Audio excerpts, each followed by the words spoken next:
Hello everyone, welcome to Study I Q. और आज हम डिस्कस करेंगे यूपीएससी सीपीएफ के लिए हमारा सेट नंबर 10। और इस वीडियो को लेके आ रहा हूँ मैं। मेरा नाम है डॉक्टर विपिन गोयल। बढ़ते हैं आगे बढ़ने से पहले आपको बता दूं, आप मुझे डिफरेंट सोशल मीडिया के ऊपर फॉलो कर सकते हैं और टेलीग्राम चैनल के ऊपर आपको यहाँ पे 100% फॉलो करना है, क्योंकि यहाँ पे सारे लेक्चर पीडीएफ वगैरह शेयर किए जाते हैं। और इंस्टाग्राम के ऊपर आप फॉलो कर सकते हैं डॉक्टर विपिन गोयल के नाम से। और मेरे 2 पेड कोर्सेज आते हैं, जैसे आज हम एमसीक्यू डिस्कस करेंगे, ऐसे ही हमने 10,000 एमसीक्यू कोर्स के अंदर हमने chapter wise topic wise MCQ discuss किए हैं डिटेल में। हर चैप्टर टॉपिक वाइज एमसीक्यू हैं, प्लस यहाँ पे आपके अलग अलग एग्जाम को फोकस भी किया गया है। Defence exam, state PCS UPSC के लिए और आपका एसएससी रेलवे के लिए भी मैंने यहाँ से अलग एक फोल्डर बनाया है। और इस कोर्स के अंदर ये कूपन कोड यूज़ करके आप डिस्काउंट ले सकते हैं 24 मई तक। जीएस कोर्स जो है ये पूरा का पूरा हमारा एक थियरी कोर्स है। बेसिक टॉपिक क्या अंडरस्टैंडिंग है इसके अंदर हमने समझा है। तो आप इन कोर्सेज़ को परचेज़ कहाँ से कर सकते हैं? 2 जगह से, स्टडी आई क्यू ऐप के ऊपर कर सकते हैं या फिर वेबसाइट से studiiq.com। जैसे आप इसको ओपन करेंगे आपको स्क्रीन के ऊपर नजर आएगा यहाँ पे होम पेज। यहाँ पे आपको दिखेगा बेस्ट सेलिंग कोर्सेज, यहाँ पे व्यू ऑल का बटन। इस व्यू ऑल के बटन को दबाना, जैसे आप दबाएंगे 10,000 एमसीक्यू कोर्स आपको तीसरे नंबर पे दिखेगा और जीएस कोर्स आपको दिखेगा चौथे नंबर के ऊपर। सो जो भी आपको कोर्सेज अच्छे लगें परचेज करें, प्रेपरेशन को आगे बढ़ाएं। Start with the first question. Who before going to the gallows had expressed his desire for keeping his ashes intact till India is reunited and throwing them into the Indus after the reunification has been achieved? इनमें से किस भारत के person ने बोला था कि जब उसकी हत्या हो, मतलब उसकी डेथ हो जाती है, तो उसकी जो राख होगी, उसकी अस्थियां होगी, तो वो इंडिया जब यूनाइट हो जाएगा तब उसके अंदर बहाई जाएं। और बहाई कहाँ पे जाएं? इंडस रिवर, सिंधु रिवर के अंदर बहाई जाएं। ये तब बहाई जाएं जब आपका रीयूनिफिकेशन हो जाएगी, भारत पाकिस्तान मिल जाएगा। नहीं तो तब तक जो है इसको इंटैक्ट रखें। तो ये किस पर्सन की स्टेटमेंट थी? ये नाथूराम गोडसे की स्टेटमेंट थी। आंसर इसमें क्या बनेगा? बी ऑप्शन बनेगा। B option is the correct answer. Nathuram Godse जो हैं वही पर्सन हैं जिन्होंने गांधी जी को मारा था 30 जनवरी 1948 को। 30 जनवरी 1948 को मारा था। और गांधी जी के लास्ट वर्ड क्या थे? हे राम। ध्यान रखिए, इंपॉर्टेंट है। यहाँ पे लिखा हुआ है उधम सिंह। उधम सिंह वही पर्सन हैं जिन्होंने माइकल ओ डायर को जो है मारा था। ये माइकल ओ डायर को कहाँ पे मारा था? कैक्सटन हॉल लंदन के अंदर मारा था। और डेट क्या थी? लंदन के अंदर मारा था और डेट थी 13 मार्च 1940 के अंदर मारा था। दिस इज इंपॉर्टेंट वन, ठीक है। 13 मार्च 1940 में। सूर्य सेन की अगर हम बात करते हैं तो सूर्य सेन आपको पता है चटगांव आमरी रेड जो उसके जो मेन पर्सन थे वो थे आपके सूर्या सेन। ये आपकी जो रेड थी 1930 के अंदर देखने को मिली थी। भगत सिंह की बात करते हैं तो भगत सिंह ने जो है आपकी ऑल इंडिया नौजवान भारत सभा स्टार्ट करी थी। और नौजवान भारत सभा जो स्टार्ट करी थी लाहौर में स्टार्ट करी थी। भगत सिंह ने एक पुस्तक लिखी थी वाई आई एम एथीस्ट। ये कहाँ पे लिखी गई थी? ये जेल में लिखी गई थी। और जेल में इन्होंने एक भूख हड़ताल करी थी। और भूख हड़ताल के अंदर जो है आपके राइट्स के ऊपर बात थी, आपके फंडामेंटल राइट्स के ऊपर बात थी। खाना पीना, न्यूज़पेपर, सब चीज़ें आपको इक्वल मिलनी चाहिए जैसे यूरोपियंस को मिलती थी। तो इसीलिए इन्होंने भूख हड़ताल करी। और 63 डेज़ के बाद और 64th डे के ऊपर एक पर्सन की डेथ हुई थी। डेट वॉज जतिन दास की डेथ हो गई थी। असेंबली में बम फेंका था इन्होंने 1929 के अंदर। और इसमें भगत सिंह के साथ बटुकेश्वर दत्त गए थे। ध्यान रखना, आंसर इसमें बी ऑप्शन बनेगा। Nathuram Godse is the correct answer. Who was the president of India at the time of proclamation of emergency in the year 1976? 1976-75, ठीक है। पहली बात तो हमारी जो नेशनल इमरजेंसी है वो 3 कारणों के कारण लगती है। जो नेशनल इमरजेंसी की बात करें, ठीक है, राष्ट्रीय आपातकालीन की, एक्सटर्नल एग्रेशन के कारण, और आपका जो है armed rebellion external aggression war के कारण, और थर्ड है आपका इंटरनल डिस्टर्बेंस, इसके कारण लगती थी। इंटरनल डिस्टर्बेंस वर्ड को हमने चेंज कर दिया था आर्म्ड रिबेलियन में, सैन्य विद्रोह के अंदर चेंज कर दिया था। 44th अमेंडमेंट एक्ट 1978 के अकॉर्डिंग चेंज किया था, ठीक है, याद रखिए।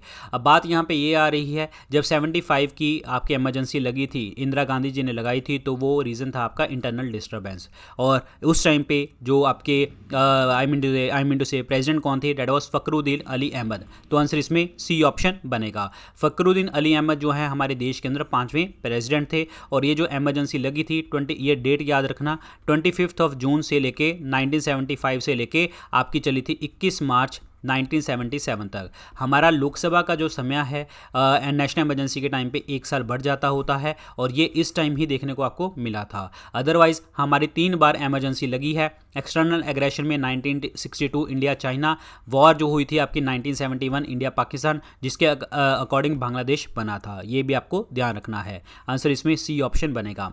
वीवी गिरी की अगर हम बात करते हैं तो ये इकलौते प्रेसिडेंट हैं जो आपके एज ए इंडिपेंडेंट कैंडिडेट जो है चुने गए थे। इंडिपेंडेंट कैंडिडेट किसी भी पार्टी से बिलोंग नहीं करते थे और ये हमारे 4th प्रेसिडेंट थे, याद रखिए। और ज्ञानी जैल सिंह जो हैं पहले सिख प्रेसिडेंट थे और आपके 7वें राष्ट्रपति थे। शंकर दयाल शर्मा ये 9th प्रेसिडेंट थे हमारे इंडिया के। बस आपको याद रखना है, आंसर इसमें सी ऑप्शन बनेगा। चलिए जी, which among the following is the conference of the Alaknanda और मंदाकिनी। अलकनंदा और मंदाकिनी का जो संगम होता है उसे हम क्या कहते हैं, रुद्रप्रयाग कहा जाता है। एक्चुअली पंच प्रयाग हैं ये, आपको मैं बता दूं। यहाँ पे पहले तो क्वेश्चन की बात करते हैं, मंदाकिनी कहाँ पे है, हियर इज द मंदाकिनी, और यहाँ से ब्लू वाली जो है अलकनंदा आती है और ये मिलते कहाँ पे, रुद्रप्रयाग में मिलते हैं। और यहाँ पे देखिए जी, यहाँ पे अलकनंदा और धौली गंगा मिलते हैं कहाँ पे, विष्णुप्रयाग में। अलकनंदा और नंदाकिनी मिलते हैं नंदप्रयाग में। अलकनंदा और पिंडर गंगा मिलते हैं आपके यहाँ पे कर्णप्रयाग में। और अलकनंदा मंदाकिनी मिलते हैं रुद्रप्रयाग में। अलकनंदा और भागीरथी मिलते हैं आपके देवप्रयाग में। और देवप्रयाग वही पार्ट है जहाँ से आपकी गंगा रिवर स्टार्ट हो जाती है। गंगा रिवर उत्तराखंड से स्टार्ट होती है, 2525 किलोमीटर की इसकी लंबाई है।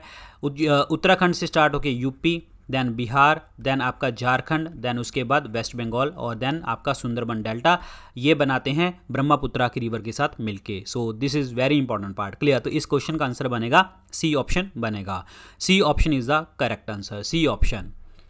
अगला देखिए, क्लोव जो होता है ये किसके द्वारा बनाया जाता है, जो लौंग होता है किसके द्वारा प्राप्त होता है, तो लौंग बनाया जाता है फ्लावर बर्ड से, यानी कि फूल की कलियों से बनाया जाता है। ये फूल की कलियां जो होती हैं एक आपकी एरोमेटिक फ्लावर बर्ड्स होती हैं, एरोमेटिक जो आपकी सुगंध देती हैं। और ये जो है मेनली क्लोव जो देखने को आपको मिलता है, that is a Maluku island के पास देखने को मिलता है, that is in the Indonesia के अंदर, clear. This is very important. और ये एक एज ए स्पाइस यूज़ किया जाता है, एज ए स्पाइस हम यूज़ कर लेते हैं। और एक चीज़ आपको बता दूं, हमारे इंडिया में जो क्लोव ऑयल होता है, जब कई बार दांत दर्द होता है ना, टूथेक होता है, तो उसके अंदर भी रेमेडी यूज़ कर ली जाती है। आप देखा होगा आप लोगों ने, कई बार दर्द होता है ना तो आप लौंग रख लेते हैं अपने दांत के पास, तो वो भी आपका टूथेक जो है को रिमूव करने में हेल्प करता है। तो आंसर इसमें डी ऑप्शन बनेगा। तो यहाँ पे देखिए जी, तो this is the aromatic flower buds, ये देखने को आपको मिलती हैं। So here is the clove, this is very very important. अगला क्वेश्चन देखिए, which among the following combination is present in the higher amounts in the hard water. Hard water का मतलब क्या होता है, जो झाग नहीं देता, और आपका सॉफ्ट वाटर का मतलब ये होता है जो झाग दे देता है, डेट इज फ्रोथ बना देता है, ठीक है। अब देखिए, सॉफ्ट तो चलो सॉफ्ट है, हार्ड वाटर 2 तरीके का होता है, एक टेम्परेरी हार्डनेस होती है और एक होती है आपकी परमानेंट हार्डनेस, ठीक है। टेम्परेरी हार्डनेस होती है आपकी बाइकार्बोनेट आयंस के कारण, और परमानेंट हार्डनेस जो होती है वो क्लोराइड और सल्फेट के कारण देखने को मिलती है, क्लोराइड और सल्फेट के कारण, क्लियर। अब ये किसके आयन होते हैं, कैल्शियम और मैग्नीशियम के। डेट मीन्स आपका जो टेम्परेरी हार्डनेस है वो calcium and magnesium bicarbonate, permanent hardness जो है कैल्शियम एंड मैग्नीशियम क्लोराइड और सल्फेट के कारण देखने को मिलती है। तो आंसर इसमें क्या बनेगा आपका, ए ऑप्शन बनेगा करेक्ट आंसर। कैल्शियम और magnesium is the right one. अब बात यह है कि टेम्परेरी हार्डनेस को तो हम रिमूव कर सकते हैं सिर्फ बॉइलिंग करके, पानी को गर्म करो और आपकी ये दूर हो जाएगी। परमानेंट हार्डनेस जो दूर करी जाती है वॉशिंग सोडा से, Na2CO3 से हम दूर करते हैं, सोडियम कार्बोनेट से हम दूर करते हैं। अब इसको कन्फ्यूज़ नहीं करना हैवी वाटर से। हैवी वाटर एक अलग चीज़ होती है जिसमें आपका हाइड्रोजन आइसोटोप होता है, deuterium, that is called deuterium oxide, इसको हम कहते हैं हैवी वाटर। तो इसका आंसर क्या बनेगा आपका, ए ऑप्शन बनेगा correct answer. A option is the right one. अगला देखिए, सरिस्का और रणथंभौर जो हैं ये आपके 2 रिजर्व्स हैं, ठीक है। ये किस चीज़ के रिजर्व हैं, सरिस्का और रणथंभौर, तो ये हैं आपके टाइगर रिजर्व। ये कहाँ पे हैं, that is in the Rajasthan, Rajasthan में एक और रिजर्व है आपका Mukundra Mukundra hills tiger reserve देखने को आपको मिलता है। So this is very important, clear. Rajasthan में कुछ नेशनल पार्क से याद कर लेते हैं, जैसे आपका रणथंबोर हो गया और मुकुंदरा हिल्स हो गया, केवला देव हो गया जिसे आप घाना नेशनल पार्क कहते हैं, डेजर्ट नेशनल पार्क हम कहते हैं, mount Abu wildlife sanctuary यहाँ पे देखने को मिलती है। So that is in the Rajasthan. Answer इसमें tiger is the correct answer. Project tiger कब स्टार्ट हुआ था? 1973 के अंदर स्टार्ट किया गया था। Answer is C option. और टाइगर का जो साइंटिफिक नेम है वो याद कर लीजिए, that is called Panthera tigris, Panthera tigris.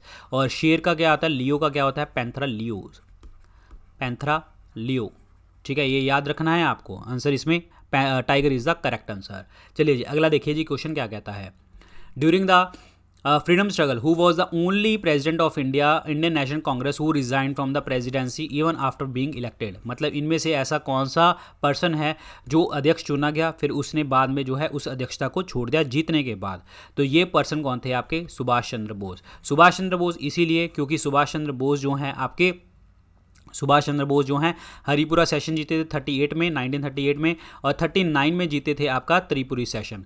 Tripuri session में इन्होंने पत्ताभी सीतारमैया को हराया था। पत्ताभी सीतारमैया जो है गांधी जी के नॉमिनी थे, इट मीन्स गांधी जी को ही हराया था। उसके बाद जो है गांधी और जो है सुभाष चंद्र बोस के जो है डिफरेंसेस बढ़ने लग गए। सुभाष चंद्र बोस जी डिफरेंसेस नहीं करना चाहते थे, इसलिए इन्होंने 1939 में जो है रिजाइन कर दिया। जब रिजाइन किया तो सीट खाली हुई, तो उस टाइम पे टेम्परेरी प्रेसिडेंट बनाए गए वहाँ पे डॉक्टर राजेंद्र प्रसाद। और 39 में ही सुभाष चंद्र बोस ने फॉरवर्ड ब्लॉक कमेटी स्टार्ट कर ली थी। 1943 के अंदर जो है ये आईएनए को ज्वाइन कर गए थे, सारे कारोबार इन्होंने संभाल लिया था और इन्होंने अंडमान निकोबार आइलैंड को पहली बार आज़ाद किया था। अंडमान का नाम रखा गया था शहीद, निकोबार का रखा गया था Swaraj. This is very very important point, clear. और इन्होंने जो है जो सुभाष चंद्र बोस जी ने अपनी ऑटोबायोग्राफी लिखी थी, इंडियन स्ट्रगल नाम की ऑटोबायोग्राफी लिखी थी। This is very important. तो आंसर इसमें ए ऑप्शन बनेगा। और नीले सेन गुप्ता की बात करें तो ये पहली एक इंग्लिश विमेन है जो हमारी इंडिया की इंडिपेंडेंस के लिए लड़ी है। ध्यान रखना, बड़ा इंपॉर्टेंट क्वेश्चन है। जेबी कृपलानी, आचार्य जेबी कृपलानी वो थे जब हमारा देश इंडिपेंडेंट हुआ था, तो उस टाइम पे आपके प्रेसिडेंट कौन थे? आचार्य जेबी कृपलानी। जवाहरलाल नेहरू हमारे देश के फर्स्ट प्राइम मिनिस्टर हैं और सबसे लॉन्गेस्ट सर्विंग प्राइम मिनिस्टर हैं। आंसर इसमें ए ऑप्शन बनेगा correct answer. Subhash Chandra Bose is the right one, Subhash Chandra Bose. Left hand rule जो होता है ये किसके साथ एसोसिएट करता है? लेफ्ट हैंड रूल, पहली बात तो आपका फ्लेमिंग का लेफ्ट हैंड रूल जो होता है ये इलेक्ट्रिकल मोटर्स के लिए होता है, इलेक्ट्रिकल मोटर्स के लिए, ठीक है। और अगर हम राइट हैंड की बात करते हैं तो वो आपका होता है इलेक्ट्रिक जनरेटर्स के लिए, इलेक्ट्रिक जनरेटर के लिए। This is very very important point, clear, ये याद रखना है। तो अब बात यहाँ पे ये आती है कि ये लेफ्ट हैंड और राइट हैंड का मतलब क्या है। देखिए जी, इसमें क्या होता है, जो आपका जो होता है आपका द फर्स्ट फिंगर, जो फर्स्ट फिंगर दिखाती है ये वाला, ठीक है, ये वाला जो अंगूठा, ये दिखाता है मोशन। ये क्या दिखाता है? हमें मोशन के बारे में बता करता है, क्लियर। फर्स्ट जो होता है ये वाला फर्स्ट फिंगर जो होती है ये आपकी मैग्नेटिक फील्ड के बारे में बात करती है, और उसके बाद जो है सेकंड फिंगर जो होती है डायरेक्शन ऑफ करंट के बारे में बात करती है, क्लियर। याद रखिए लेफ्ट हैंड रूल, तो यहाँ पे क्या हो गया? M F C, clear, M F C, that is पहले ऊपर क्या होगा? मोशन, देन आपका फील्ड, मैग्नेटिक फील्ड, देन उसके बाद करंट, क्लियर, डायरेक्शन करंट। तो यही सेम आपका राइट हैंड में भी है। जो थंब हो गया आपका डायरेक्शन ऑफ द फोर्स हो गया, और यहाँ पे पहला फिंगर हो गया डायरेक्शन ऑफ फील्ड और दूसरा हो गया डायरेक्शन ऑफ करंट। तो आपका फीमेल जो है आपका Fleming left hand right hand same ही है। तो यहाँ पे जो बस बात यहाँ पे है, लेफ्ट हैंड जो है इलेक्ट्रिकल मोटर्स के लिए है और राइट हैंड जनरेटर्स के लिए है। अब बात ये करते हैं वो किस चीज़ का इफेक्ट दिखाता है, वो दिखाता है magnetic field on the current. तो आंसर इसमें डी ऑप्शन बनेगा, मैग्नेटिक फील्ड के बारे में हमें पता लगता है। अगला देखिए जी, ज्ञान सरस्वती टेम्पल जो है ये आपका दक्षिण भारत के अंदर है। ये कहाँ पे देखने को आपको मिलता है?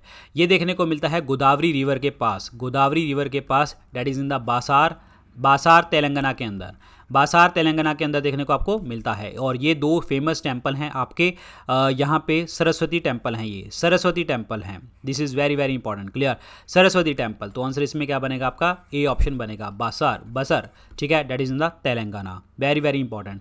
तेलंगाना में एक जगह है Quli Qutub Shah, that is called Qutub Shahi tomb है यहाँ पे, कुतुब शाही टॉम जो आपका कहाँ पे है? हैदराबाद तेलंगाना के अंदर है। ये कुतुब शाही टॉम जो है ये लोकेटेड जो है यहाँ पे कहाँ पे? That is in the Ibrahim Bagh, Golconda fort के अंदर हैदराबाद के अंदर देखने को आपको मिलते हैं और कुतुबशाही डायनेस्टी के देखने को मिलेंगे। और हैदराबाद के बारे में मैं आपको बताना चाहूँगा कि यहाँ पे आपका नेशनल इंस्टीट्यूट ऑफ न्यूट्रिशन देखने को आपको मिलता है हैदराबाद तेलंगाना में। इलेक्ट्रॉनिक कॉर्पोरेशन ऑफ इंडिया देखने को आपको मिलती है। सो आंसर इसमें क्या बनेगा आपका 1 ऑप्शन बनेगा, करेक्ट 1 ऑप्शन। ये है जी आपका मंदिर।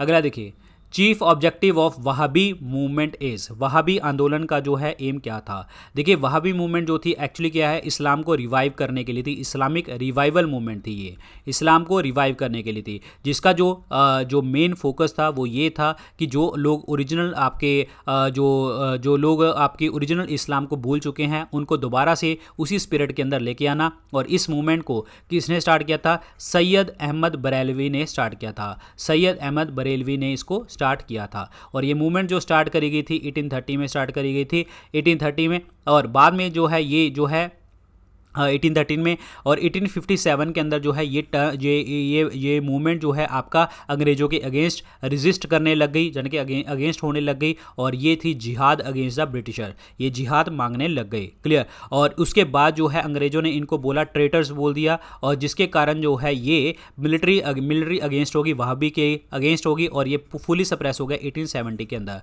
तो इसका मतलब क्या हो गया कि वहाबी आंदोलन तो रिवाइवल मूवमेंट था, लेकिन अंग्रेज़ों ने इसको जिहाद माना और जिहाद किया उन्होंने, ठीक है, जिहाद अपने धर्म को बचाने के लिए। और ये भी वो चीज़ होती है, जिहाद इज़ की आपकी जो आई मीन टू से अच्छी चीज़ों के लिए जो जिहाद करते हैं हम, ठीक है, ना कि जो हम मूवीज़ में देखते हैं कि जो भी हम देखते हैं वो चीज़ें नहीं होती, ठीक है। सो इसका जो ऑब्जेक्टिव वो ये था कि सैयद अहमद बरेलवी ने जो स्टार्ट किया था वो क्या था, इस्लाम को प्यूरिफाई करना, मतलब जो इस्लाम के लोग हैं उनको शुद्ध करना, दोबारा से इस्लाम को फॉलो करवाना। आंसर इसमें बी ऑप्शन बनेगा। आयोडेक्स जो है एक आपका पेन रिलीफिंग है, पेन रिलीफ का मतलब क्या हो गया, एनाल्जेसिक, पेन रिलीफ का मतलब एनाल्जेसिक है, और इसके अंदर स्मेल होती है, वो किस चीज़ की स्मेल होती है, तो वो होती है मिथाइल सैलिसिलेट की स्मेल होती है। आंसर इसमें ए ऑप्शन बनेगा, ए option is the correct one. अगला देखिए जी, वीडो रीमैरिज एक्ट जो है किसके टाइम पे पास हुआ था, वीडो रीमैरिज एक्ट 1856 के अंदर पास हुआ था, और ये पास हुआ था लॉर्ड डलहौजी के टाइम पे। आंसर इसमें बी ऑप्शन बनेगा, और इसमें साथ दिया था ईश्वर चंद्र विद्यासागर जी ने साथ दिया था। और लॉर्ड डलहौजी वही पर्सन है जिन्होंने डॉक्ट्रिन ऑफ लैप्स स्टार्ट करी थी 1848 में, और पहली स्टेट थी सतारा। और कौन सी स्टेट को मेल एडमिनिस्ट्रेशन के लिए पकड़ा गया था, अवध, लेकिन बाद में इसको छोड़ दिया गया था। लॉर्ड डलहौजी वही हैं जिन्होंने 16 अप्रैल 1853 के अंदर जो है 34 किलोमीटर की एक जो है रास्ता कवर किया ट्रेन ने, और ये चली थी Bombay to Thane. PWD public works department start किया था, इंजीनियरिंग कॉलेज रुड़की स्टार्ट किया था, शिमला को समर कैपिटल इन्होंने बनाया था। तो बहुत सारी चीज़ें इन्होंने करी थी। लॉर्ड कैनिंग वही पर्सन है जब आपका 1857 का रिवोल्ट हुआ था, तो ये आपके गवर्नर जनरल वाइसराय थे। लॉर्ड लिटन जो हैं इनको हम कहते हैं रिएक्शनरी वाइसराय, उल्टा वाइसराय, अनपॉपुलर वाइसराय कहा जाता है, क्योंकि इन्होंने काम ही ऐसे किए हैं। वर्नैकुलर प्रेस एक्ट स्टार्ट किया 1878 में, जिसमें क्या होता था कि अगर इंडियंस अपने लैंग्वेज में न्यूज़पेपर छापना चाहते हैं तो छापे, लेकिन उसकी पहली कॉपी मेरे पास आएगी। अगर उसमें अंग्रेज़ों के अगेंस्ट कुछ लिखा हुआ तो उस जो है उसका जो लाइसेंस कैंसिल किया जाएगा, और प्लस उसको सज़ा भी मिलेगी। उसके बाद आर्म्स एक्ट भी इन्होंने स्टार्ट किया। आर्म्स एक्ट स्टार्ट किया 1878 में, और इसमें क्या था कि अगर यूरोपियन बंदूकें रखते हैं तो उनको कोई लाइसेंस की ज़रूरत नहीं है, अगर इंडियंस रखेंगे तो उनको लाइसेंस लेना पड़ेगा। केसरी हिंद का टाइटल दिया था क्वीन को, और जिस टाइम पे क्वीन को टाइटल दिया 1876 में, उस टाइम पे जो है आपके जो है डेट इज़ फैमिन आ चुके थे हमारे देश में। तो ये सारी चीज़ें देखने को आपको मिली थी। आंसर इसमें क्या बनेगा, बी ऑप्शन बनेगा, Lord Dalhousie is the correct answer. Who establish the independent labour party in the 1936 में इंडिपेंडेंट लेबर पार्टी जो है किसने स्टार्ट करी थी, ये पार्टी जो थी डॉक्टर भीमराव अंबेडकर जी द्वारा स्थापित करी गई थी। और ये वही पर्सन है जो आपके चेयरमैन हैं आपके ड्राफ्टिंग कमेटी के। बहिष्कृत हितकर्णी सभा इन्होंने स्टार्ट करी थी 1923 में, जिसका जो मेन एम था वो आपका एजुकेशन को और कल्चर को आपको प्रोवाइड करना, कल्चर को ज़्यादा से ज़्यादा जो है आगे लेके जाना। और 1930 के अंदर कालाराम टेम्पल नासिक के अंदर जो है इन्होंने एक स्ट्रगल किया ह्यूमन राइट्स और सोशल जस्टिस के लिए। टेम्पल के अंदर एंट्री मूवमेंट स्टार्ट करवाई। तीनों की तीनों राउंड टेबल कॉन्फ्रेंस में इन्होंने पार्टिसिपेट किया था 30 से 32 के बीच में जो भी आपकी मूवमेंट्स हुई थी। और अनटचेबल्स का जो है इन्होंने जो ज़्यादा ध्यान दिया। 1932 में गांधी अंबेडकर पैक्ट साइन हुआ, और वो भी रिजर्वेशन का पैक्ट था जिसे हम कहते हैं पूना पैक्ट। और पूना की जेल यरवड़ा जेल में हुआ था, जिसमें अंबेडकर और मदन मोहन मालवीय जी के साइन देखने को आपको मिलते हैं। और इससे डिप्रेस क्लास सोसाइटी को जो है आपकी रिजर्वेशन मिल गई थी। और 36 में इन्होंने इंडिपेंडेंट लेबर पार्टी स्टार्ट करी। This is very very important. 1956 में जब देश आज़ाद हो जाता है तब इन्होंने बुद्धिज़्म को भी फॉलो किया और ये 1990 के अंदर जो है इनको भारत रत्न भी मिला। और बहुत सारे इनके वर्क्स जो हैं वो याद आते हैं पेपर में, जैसे मूक नायक हो गया, ठीक है, जनता, एनहिलेशन ऑफ द कास्ट, ये इनके वर्क्स हैं। Annihilation of the caste, this is very important. Untouchables,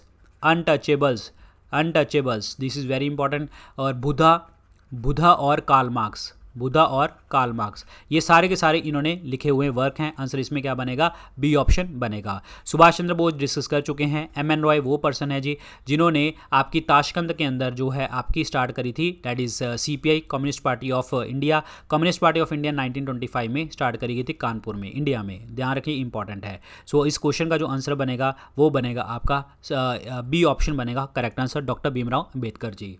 clear? अगला देखते हैं। Who were Nayanars and Alvars. तो नयानार्स और अलवर जो हैं ये कौन हैं, मैं आपको दिखाता हूँ। नयानार और अलवर जो हैं ये संत हैं, ये दक्षिण भारत के अंदर संत हैं, बड़े फेमस संत हैं साउथ इंडिया के अंदर। नयानार जो हैं ये ग्रुप ऑफ 63 संत हैं 66 और 8th सेंचुरी के बीच में, जो आपके गॉड शिव को जो है डिवोट करते हैं तमिलनाडु के अंदर। और अलवर जो हैं ये आपके 12 संत हैं और ये विष्णु भगवान को संबोधित करते हैं। ये ध्यान रखना इंपॉर्टेंट है। अलवर्स विष्णु, नयानार जो है शिव भगवान। और इसमें जो नयानार संत हैं ये नाम देखिए जी, अपार हो गया, इट्स कॉल्ड संबन्नधर, और सुंदरार और मन्निका वासगर, ये देखने को मिलते हैं। और अलवर संत देख लीजिए, पेरीवल्लवार और उनकी डोटल अंदल, इट्स तो अंदारा दीपो। देखिए नाम थोड़े से टेढ़े बोलने में शायद हो सकता है मैं गलत बोल रहा हूँ, ठीक है, बट प्रोनाउंसिएशन इनकी थोड़ी सी टेढ़ी है क्योंकि साउथ वाले तो फटाफट बोल देंगे जिन्होंने पढ़े हुए हैं, ठीक है। और नयानार जो है there are 2 sets of compilation of their song, Tevaram और तिरुवाकम, ठीक है, ये देखने को मिलते हैं। और यहाँ पे जो है आपकी डेट इज़ नालायिरा और दिव्या प्रबंधम, ठीक है, 4000 सेक्रेड कॉम्पोजिशन देखने को आपको यहाँ पे मिलती हैं। तो this is Alvar and this is the Nayanar. This is very very important part. Clear? और ये है कौन? ये हैं आपके पॉपुलर सन ऑफ द दक्षिण भारत। तो आंसर इसमें ए ऑप्शन बनेगा। अगला देखिए जी, asteroids are found between. Asteroid जो देखने को मिलते हैं ये मार्स और जुपिटर के अंदर देखने को आपको मिलते हैं, मार्स और जुपिटर के अंदर। This is A option is the correct answer. यहाँ पे देखिए जी, this is the asteroid belt, ये हो गया मार्स और जुपिटर के बीच में। और यहाँ पे देखिए जी, मरकरी, वीनस, अर्थ और मार्स, ये सारे के सारे जो हैं आपके इनर प्लैनेट हैं, रॉकी प्लैनेट हैं, टेरिस्टर प्लैनेट हैं। यहाँ पे धरती है, ध्यान रखिए। अर्थ की जो सैटेलाइट है वो है मून, मरकरी और वीनस की कोई सैटेलाइट नहीं है, और जो है मार्स की सैटेलाइट है दीमोस और आपका Phobos. This is very very important part, याद रखना है। और जो है वीनस को हम अर्थ ट्विन कहते हैं, और इसके ऊपर क्लाउड कवर बहुत ज़्यादा होता है जिसके कारण ग्रीन हाउस इफेक्ट शो होता है यहाँ पे, और एल्बिडो इफेक्ट यहाँ पे देखने को आपको मिलता है। सबसे नियरेस्ट सन जो है आपका मरकरी है, लेकिन सबसे हॉटेस्ट स्टार वीनस है क्योंकि क्लाउड इफेक्ट देखने को मिलता है। ब्राइटेस्ट और हॉटेस्ट है मॉर्निंग, जो है आपका दैट इज़ मॉर्निंग और इवनिंग स्टार यहाँ पे देखने को मिलता है। और मार्स जो है आपका रेड प्लैनेट देखने को मिलता है जिसमें आपका आयरन देखने को मिलेगा। और एस्ट्रॉयड बेल्ट के अंदर जो है आपका सीरस नाम का जो है एक डॉर्फ प्लैनेट भी देखने को मिलता है। जुपिटर सबसे बड़ा सैटेलाइट, सबसे बड़ा जो है आपका जो है ग्रह है, और इसकी जो एक आपकी सैटेलाइट है that is called Ganymede solar system की भी सबसे बड़ी सैटेलाइट है। और 82 सैटेलाइट्स है आपके सैटर्न की जो सबसे ज़्यादा नंबर में देखने को मिलती हैं। सैटर्न की जो सैटेलाइट है वो है Titan. This is very important. Clear? और उसके बाद यूरेनस उल्टा घूमता है, नेपच्यून आपका सबसे कोल्डेस्ट प्लैनेट है। और ये जितने भी आपके 4 प्लैनेट्स हैं इनको हम क्या कहते हैं? आइसी जाइंट्स कहा जाता है, आईसी जाइंट्स कहते हैं। और इनको जोवियन प्लैनेट के नाम से भी हम जानते हैं। सो दिस इज़ वेरी इंपॉर्टेंट। और आउटर प्लैनेट के नाम से भी हम इसको जानते हैं। क्लियर?